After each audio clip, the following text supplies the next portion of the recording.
GPSTR long ಕ್ವಶನ್ಸಲ್ಲಿ ಮೂಲಭೂತ ಕರ್ತವ್ಯಗಳನ್ನು ಕುರಿತು ಬರೆಯೋದು ಹೇಗೆ ಅಂತಂದರೆ 2ರಿಂದ 3 ಮಾರ್ಕ್ಸಿಗಾದರೆ 4 ಪಾಯಿಂಟ್ಸ್ ಬರೀಬೇಕು, 5ರಿಂದ 6 ಮಾರ್ಕ್ಸಿಗಾದರೆ 6 ಪಾಯಿಂಟ್ಸ್ ಬರೀಬೇಕು, ಮ್ಯಾಕ್ಸಿಮಮ್ 7 ಪಾಯಿಂಟ್ಸ್ ಬರೀಬೇಕು.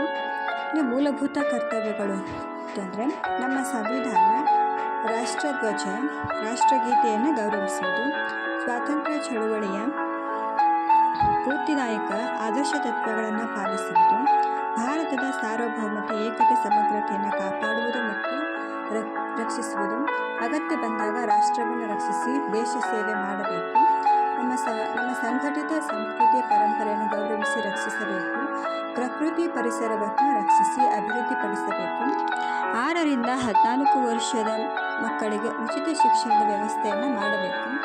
ಈ ಥರ ನಾವು ಮೂಲಭೂತ ಕರ್ತವ್ಯಗಳನ್ನು ನಾವು ಬರೆದ್ರೆ ಯಾವುದೇ ರೀತಿಯಾಗಿರ್ತಕ್ಕಂಥ ಮಾರ್ಕ್ಸ್ ನಮಗೆ ಮಿಸ್ ಆಗೋದಕ್ಕೆ ಚಾನ್ಸೇ ಇಲ್ಲ. ಬರೆಯುವಂತಹ ಪ್ರಶ್ನೆಗೆ ಉತ್ತರ